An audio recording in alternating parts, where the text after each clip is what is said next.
চট্টগ্রামে ব্যাপক সংঘাত, গুলিবিদ্ধ 40 জন হাসপাতালে। একের পর এক গুলিবিদ্ধদের আনা হচ্ছে চট্টগ্রাম মেডিকেল কলেজ হাসপাতালে।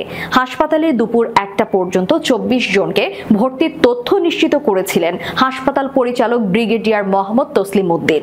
তবে তা এখন কমপক্ষে 40 ছাড়িয়ে গেছে। আহতদের বেশিরভাগই গুলিবিদ্ধ। এর মধ্যে আন্দোলনে অংশ নেওয়া শিক্ষার্থীদের সাথে পথচারীও রয়েছে।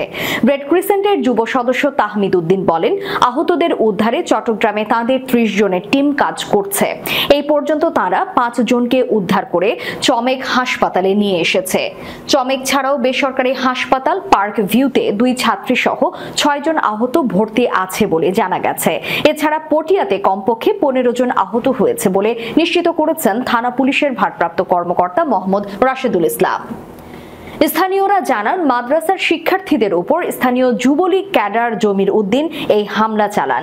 আজ সকাল 10টা থেকে আন্দোলনকারীরা নিউ মার্কেট মোড়ে অবস্থান নিলে বেলা 11:30টার দিকে সিটি কলেজ এলাকা থেকে এই গুলি চালায় তারা। এই সময় আন্দোলনকারীরা ছত্রভঙ্গ হয়ে যায়। এরপর আন্দোলনকারীরা নিউ মার্কেট ও রিয়াজ উদ্দিন বাজারের আশপাশে অবস্থান নিলে পুলিশ তাদের উপর গুলি, টিয়ার সেল এবং রাবার বুলেট নিক্ষেপ করে বলে অভিযোগ করেছেন আন্দোলনে অংশ নেওয়া শিক্ষার্থী এবং স্থানীয়রা। একটি ভিডিওতে দেখা যায় সিটি কলেজ রোডের মাদকদ্রব্য নিয়ন্ত্রণ অধিদপ্তর অফিসের পেছন থেকে গুলি ছুটছে হেলমেট পরা এক লোক। তার পাশে থাকা আরেকজন ককটেল নিক্ষেপ করতে দেখা যায়। এদিকে দুপুর 12:30 থেকে 12:45 পর্যন্ত এস খালেদ রোডে কয়েক রাউন্ড গুলির শব্দ শুনতে পান বলে নিশ্চিত করেছেন স্থানীয় বাসিন্দা আফজার উদ্দিন। রোববার সকাল 9টা থেকে চট্টগ্রাম কক্সবাজার মহাসড়ক অবরোধ করে বিক্ষোভ করেছে কওমিপন্থী পটিয়া মাদ্রাসার কয়েক হাজার শিক্ষার্থী।